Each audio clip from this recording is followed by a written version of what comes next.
and we will attempt to answer them via chat or at the end of the meeting. Really grateful to have Katja Felger working in the background there. So Katja will keep an eye on chat for us. So the evidence tells us that we cannot reduce the incidence of gendered violence if we do not address gender inequality. So with that in mind, we were going to pop the link into chat to the National Framework of Changing the Story as a reminder. Many of you will be aware of 16 days of activism against gender-based violence, and this commenced on Saturday the 25th of November and ends on Sunday the 10th of December. And this is an annual worldwide campaign bringing the issue of gendered violence to the fore and is a timely reminder as we head into what can be a time of increased domestic and family violence. There is a link in chat for those that may wish to know more about this campaign, although I do know many of you are working within organisations that have been showing the support for this, which is wonderful. So I am just trying to get my screen to advance. There we go. I think it's really important that we acknowledge that we are meeting on the many lands of our First Nations people. I am on Wathaurong country today, and I recognise the unique place held by Aboriginal and Torres Strait Islander people as the original owners and custodians of the lands and waterways across our continent. I acknowledge and give thanks that we are living amongst the oldest continuous living culture in the world of over 60,000 years. And I recognise that they have an enduring cultural care and practice in caring for our country.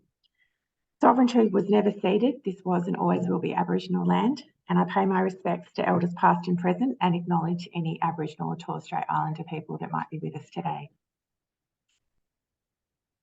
I also want to acknowledge the many people that are impacted by family violence, the individuals, families and communities, and the strength and resilience of the children and adults who have and are still experiencing family violence. We also need to pay respect to those who have not survived and their family members and friends. To date, in 2024, 58 women have been killed as a result of gendered violence, and our work remains more important than ever. A reminder to please exercise self-care during this meeting. On the screen are numbers to call if you need assistance. If you need to leave during the meeting, please let us know in chat. And we will also be online after the meeting should anyone need to talk.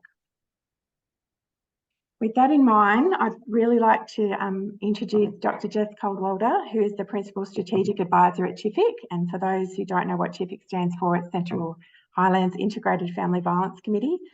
Welcome, Jess. I'm going to jump right in because we've got a short timeline, but tell us, what is family violence? So there's a definition on screen which I think helps us to see that family violence is not only about physical violence. And I think that's probably one of the most important things to take away from this conversation today. So family violence is any behaviour that controls or dominates a family member and causes them to fear for their own or another person's safety or well-being. So it can be physical violence, but there's a whole range of different behaviours that might be included. Jess, the NCAS data for 2021 tells us that as a community, we recognise the issue of gendered violence and family violence, but that we think it's not happening in our towns. What do you say to that? I think there's always an assumption that it must be happening somewhere else because it couldn't possibly be happening in our community in ways that we're not aware of. But Ballarat has higher than the state average rates of family violence. And I think it's important to recognise that family violence can happen anywhere and in any socioeconomic category, can happen in any ethnicity. There's a whole array of different ways that it manifests, and so it manifests anywhere and everywhere. That's not to say that everyone has the same capacity to be able to respond or manage it themselves or within their immediate support network. And so that can be often the people who might present to services will be those who don't have other resources that they can use to respond. And I think that can lead to the impression that it's only happening in particular communities, but it's not the case. So Jess, what makes it difficult for people to disclose that they're experiencing violence? Our culture still has a whole range of ways in which they tend to think that it can't really be violence, or that it can't really be happening, or that there must be a misunderstanding, or that that there's a commitment to thinking that women might be exaggerating, or that men couldn't possibly be doing these things. And I think all of those make it very difficult for people to disclose family violence. There is a tendency to blame those who are experiencing it for experiencing it. And I know that perhaps we don't say this as much anymore, but the "why doesn't she just leave" is a very common response to family violence. And so that makes it really difficult for people who are experiencing family violence to share it with the people around them. Jess, many of the people that are here with us today are within workplaces, and some might be representing community groups, and they may be in a position where they have people around them that they have concerns about. What do they need to know? So I think it's really important to remember that that people in our community who are experiencing family violence are always experiencing family violence, in the sense that they're keeping an eye out, they're listening to what we're saying about family violence, how we're responding to things that come up in the media, how we're responding to conversations that happen.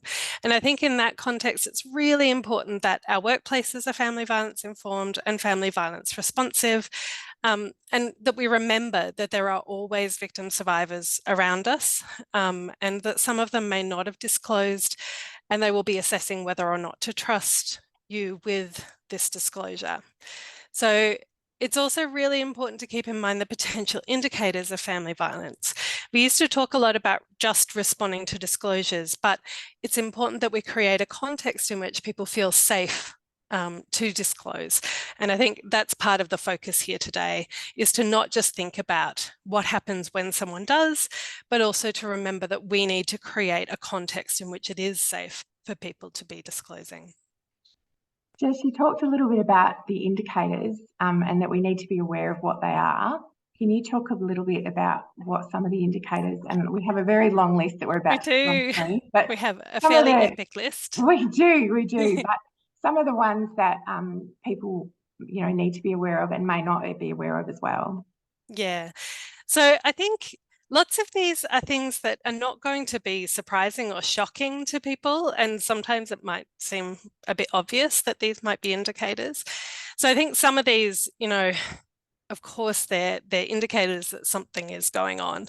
I think some of the things that are important to keep in mind, though, are the more behavioural elements. So do you have a colleague who has to leave work at a particular time because they're fearing the response of a partner who might be tracking their movements, or might require that they are home right on, a particular time? Do you have someone who describes a partner as controlling or prone to anger? Do they have unconvincing explanations of injuries?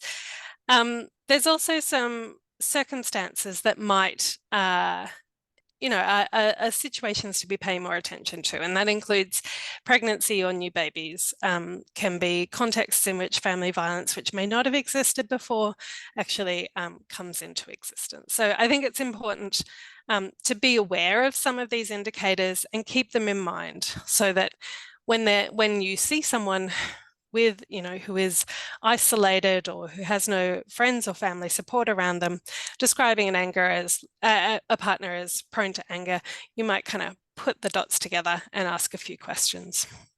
Absolutely. And I guess that we're not further isolating those people at work because perhaps they aren't as friendly or willing to participate. There may be very good reasons why that's happening. That's right. I think it's important to keep in mind that the impacts of trauma it doesn't always just make people kind of sad. It can make people angry, or a bit hostile, or difficult to get along with.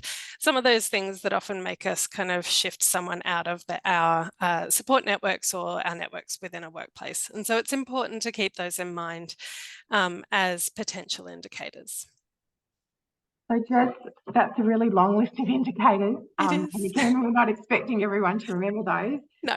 But There will be times where there are those physical and emotional things that you've talked about. But when we've got someone in our office or in our work sphere and we're wanting to talk to them, how do we make it easier for them to disclose?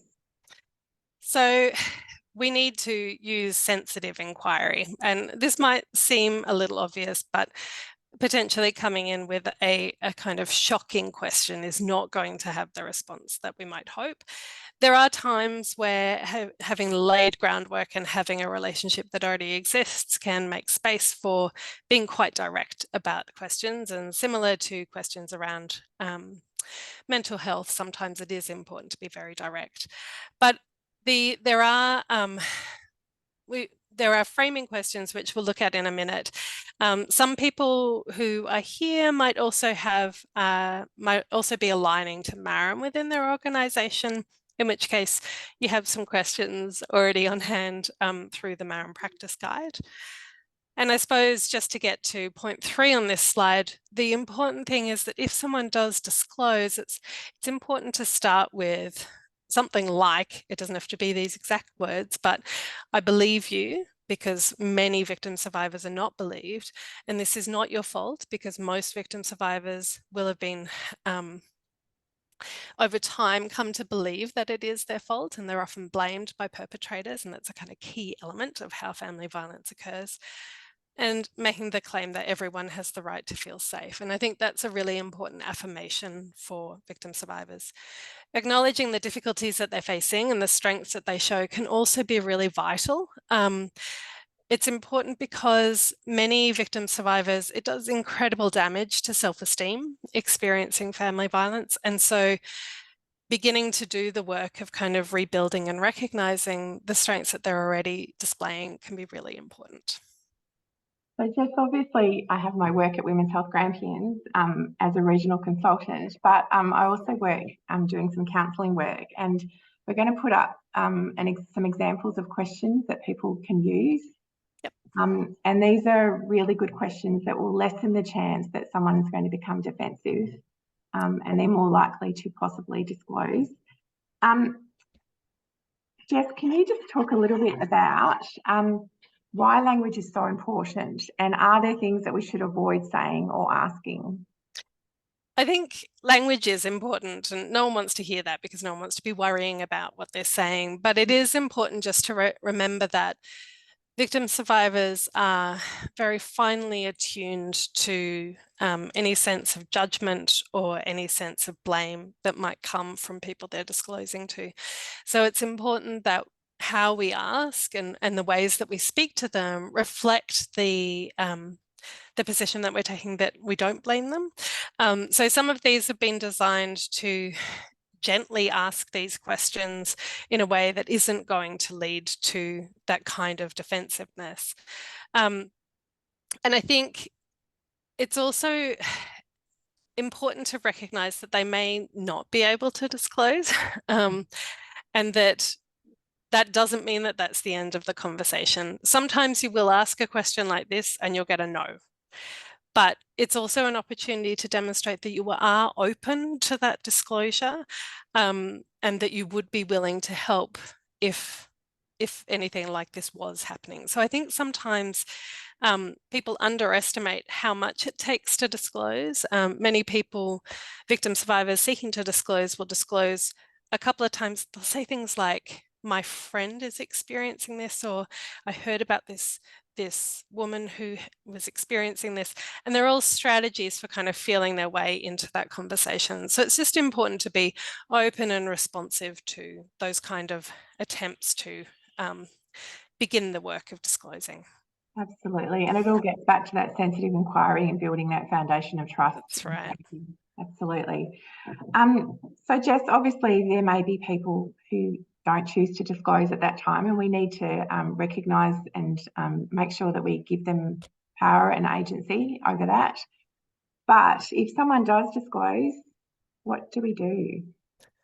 So people get a bit scared of the term safety plan, and it sounds scary sometimes, but the key elements of a really basic safety plan are to find out whether someone will call 000 if there's an emergency, because if they won't, that can mean that risk is massively escalated, and we need to know that so we can help with referral in those circumstances. To ask whether they're safe when they're leaving. If they're walking out the door and into a circumstance where there's likely to be immediate harm, we need to be able to respond more urgently than we might otherwise. So it's good to get a bit of a sense of how much time there is that we're working with. Do they have anywhere safe to go? And so some of this is about working out whether there are protective factors within someone's life, whether they already have resources that they can draw on, and then referral. So referral can be in our region, in Central Highlands, to the Orange Door, Berry Street, or Risk Family Violence Support. In the Wimmera, there's also the Orange Door, and Grampians Community Health will also take direct referrals. So if the situation is high risk, we really recommend that you sit with the person and make the call. And that's what's called a warm referral. So it's one where you are there facilitating the connection. So you've built some trust, and you're trying to kind of ensure that there is trust built with the agency. And of course, your organisation will often have requirements to document any of these kinds of conversations. Did that answer all of your question, Deb? Was there? Yeah, I think, yeah, and I think that idea that if we are documenting that it needs to be factual. Absolutely. Make sure that we're not using loaded language or putting our own judgment into that documentation. It needs to be very factual. That's right. And reflecting exactly what has been communicated to you can be a really good way to do that, because what we're actually documenting is what was disclosed to us, not our assessment of it, but what was disclosed. Yeah, absolutely. Jess, we've obviously talked about, if someone does disclose, and we've talked about that, but there are those situations where there might be some red flags, where we have an increased risk of serious injury or even death. And we can obviously see with our statistics at the moment that is a very real possibility for some women. What do you do if you identify some of these risk factors, and what are they? So the risk factors, these are the ones that Maram lists as high risk, serious risk, sorry. So there's those that evidence has suggested indicate an increased risk of the victim being killed or almost killed. And so if in the disclosure, the victim articulates that any of these might have happened, that's one of the circumstances where you seek to sit with them. Obviously, they need to be deciding how they're going to respond. I think what's underestimated sometimes is that victim survivors are often very good at managing risk. They've been managing it for a long time. They're very attuned to how to manage it, and they need to be able to be engaged with services in ways that are going to continue to enable them to manage risk until, a planned exit or a safe way of leaving the violence can be found. So it needs to be under their control, unless it is serious risk. And at that point, we do need to be contacting services. So that warm referral that I was talking about earlier is a really good way to do that. Yeah. And I think keeping in mind that some of these things, we need to make sure that we're documenting, even if it's just a quick comment where someone says, oh, someone's, hurt the dog or whatever it might have been.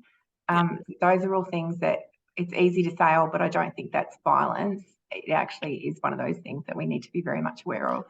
Absolutely. And I think it's important to remember that these are not necessarily things that we would think of as increasing violence. Some of them are kind of obvious in terms of the risk that they might pose, but for a bunch of them, they don't necessarily look particularly extraordinary, but they are really important to be aware of. Yeah. Just, I guess on the flip side, what do we do if we know of or suspect a male may be using violence? How can we help? So there's a couple of things I'd say in response to this. And one is that it is really important to be open to hearing disclosures of the use of violence. And it is extra important to be connecting people who might be using violence to services. So the Orange Door is also the right place to go for this cohort. Also CAF's in Ballarat, and Grampians Community Health and Berry Street all provide services to people who use violence. It's important to refer to services as well, because there can be uses of violence which may not be we have these very technical terms like predominant aggressor. And so in a family violence situation, both people might be using violence, but one is in fear of their life and the other is not, for example. So it's important that we hand over to services as quickly as we can so that they can work out who needs to receive what response from the service system. I think the other thing too to remember is that we, when we're dealing with men who are using violence, there is no excuse for what's happening, but there is help available. And as hard as it can be sometimes to sort of find compassion, we need to find compassion and actually, you know, give them that pathway to do better. Yeah, that's right. I think, you know, people who are disclosing that they're using violence, like I think there's two kind of groups. One will be believing that you think it's okay, and it's important not to collude in that belief. And then there'll be the cohort that are so desperate for help and support that they're disclosing in order to access that in whatever way. It's important to have a response to both cohorts. We've obviously got the various support services on the screen at the moment, and it's probably a timely point in which we can remind people that those are the services that you can contact and the others that you've mentioned today, Jeff. Yep. Do we have any questions from anybody? We do have a couple of minutes left. Anyone got any questions or anything that you'd like to put into chat? While we're having a little look, I just want to remind everybody that obviously as CoRE members, you are able to access our many training programs that we have that will provide knowledge and better equip you as workplaces to understand gendered violence, and again, to be able to then to respond to staff who might be experiencing or perpetrating violence. Please feel free to go onto our website and have a look at those, or contact your regional consultant. Do we have a question? Hang on a minute. Let me have a little look. Yes, Jess, do you have any questions for avoiding collusion? So avoiding collusion can be difficult, particularly there are some people who use violence who invite collusion in a range of ways because they want the behaviours that they're using to be understood as acceptable. And we do need to be clear that they're not, but also to provide those pathways to services to enable them to stop. So some of the ways of kind of communicating that might be to say, well, violence is never okay, but I really want to make sure that you have the support you need to stop using it. It might be important to ensure that we're being clear. Some of the techniques and strategies that are used in bystander contexts can be really useful as a way of kind of refusing collusion, but not necessarily having to reject the person themselves, to be clear that you are still willing to support them to connect to services. It's rejecting the behaviour, but not the person. That's right. Yeah. Absolutely. If we don't have any more questions, thank you so much for coming along today, everyone. We hope it's been valuable. I am going to pop up our contact details on the screen. If you would like any more information or you would like to access our training, like I've said, you can contact us on either the phone number on the screen or the email.